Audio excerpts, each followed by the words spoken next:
Jake? Well, the White House likes to say that this is the most transparent administration in history, and that might be the case, but that also sets a fairly low bar because previous administrations were not very transparent. I think, I generally agree. It's not inconsistent to think it is the most transparent administration in history, and it's not very transparent. It's not inconsistent to say that because previous administrations have been opaque. I think that there's a difference between posting all the names on the visitors' logs and then being willing to answer questions about the people on those visitors' logs. Does that happen? They don't answer questions about it? Or they answer them in interesting ways that don't really address who the people are. I think that there are lots of meetings. The healthcare deliberations being broadcast on C-SPAN, which President Obama did promise, and that obviously did not happen. He, I think, himself has acknowledged that was a mistake. That created misimpressions or correct impressions about the deliberations and how healthcare was formed, the Cornhusker kickback and the like, and ultimately probably did not help him sell the legislation as effectively as he could have. So that's an area where not only did he break a promise, but it may have hurt him.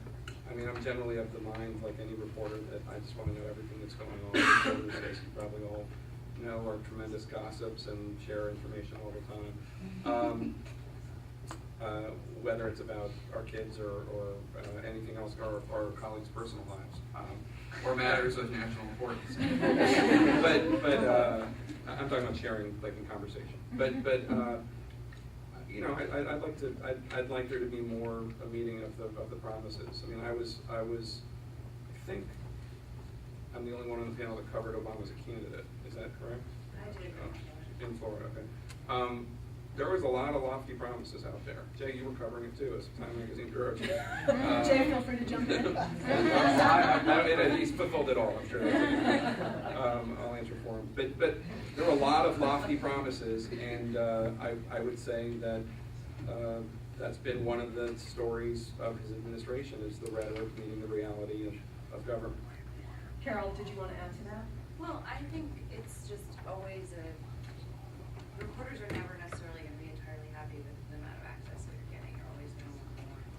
And I think that it's a bit of a give and take, and it's, as Ben was saying, a daily struggle in terms of how much access you're going to get, not just to the president, but to his senior staff and people who actually know things, because there aren't very many people who actually know things within the White House, because it's a very small group.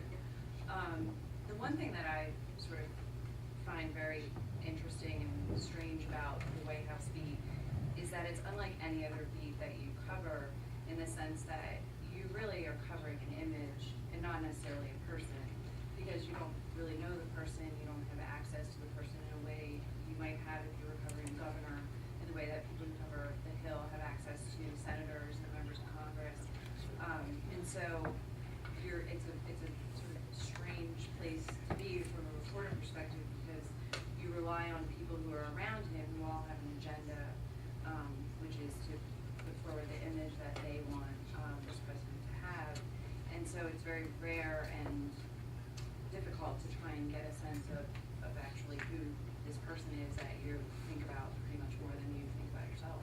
Well, let me jump in on that. Ben, you covered George W. Bush. Did you feel like you knew him better than you know Barack Obama? I think at this point now, since we're closing in on 4 years, I had a pretty good sense of both of them. I came in the last 2 years of President Bush. One thing that I'm struck by listening to this debate is that every time I had an interaction with the president that was not a press conference, something informal. Something organic. Something organic, yeah. I talked to him on a factory floor, something in a pool spray where the press pool is brought in and we see him in this spontaneous environment. Or just a conversation with a few of us. It invariably went well, and I don't mean went well like we, like a gotcha, but we got a better understanding of that president. The president they're all confident in their views, and certainly confident talking to the press, because they know they run the conversation and they have more information about it. So I always think, okay, well, if that went well and everybody came out of it sort of happy about the information exchange, then let's do it more. And I had that conversation with a top Bush official once, and he said, you know, we don't like him in news conferences because he gets so caffeinated, and the lights and you guys and everything, and he's just better in other settings, like the one we just had that day. I said, okay, then do that more. And he said, well, it's not that easy. I'm like, oh, well, that's where you know, that's where it breaks down. Well, that's an interesting contrast too, because President Obama doesn't like to take questions in the Oval. President Bush did.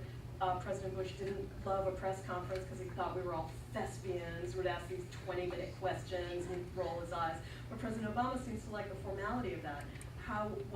Who better serves access and transparency, or the service of providing information to journalists? Which do you like better, or is that a false choice? I think it's a false choice in the sense that we just want the questions answered. Any setting will do. Yeah, I mean, Factory floor, Oval Office. yeah, I mean, just take the I mean, question. to Carol's point, it is more about what is your stand about what Ahmadinejad said today, right? That's transactional. We're covering the president. We're covering the president as a leader, as a family man, as a politician, as someone running for re-election, and so and that affects your coverage because you can write with subtlety, you can write with context, you can write with a richer flavor of the person.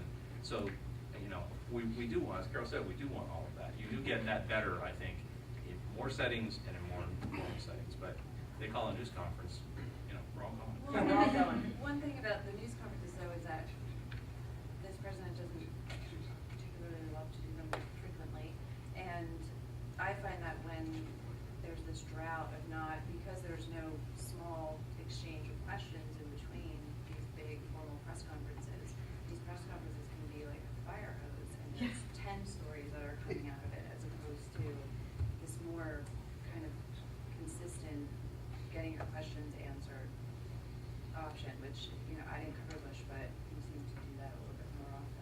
To Ben's point, I think George W. Bush had more press conferences and comments and pool sprays at this point, but President Obama has done, you know, exponentially more interviews. And I think is that right, Jay? Yeah, but I just want to address it. I see the podium. I mean, I would start by saying I completely accept what I think everybody here has said, or the three of you, that more is better from your perspective, and I understand that. And I think it was an interesting comment that Ben made about, or I think Carol made about the image rather than the person, because especially if you weren't on the campaign, you don't and didn't spend time with the candidate, and it is always often the case that in the early stages of the campaign anyway, you get, if you're one of the regulars covering a campaign, you spend more time, often a lot of time off the record with the candidate, and get to know that person in a way that you wouldn't if you come into the White House and that person's already the President of the United States. I'm trying to help address that for people who don't know him very well in a variety of ways. Some of the regulars on the White House speak to allow for more exposure to him and get a feel for him, because I think that is important. I think that does inform the way, in a positive way, the way that you cover a president. And this president, I obviously think he is pretty good and comes off well and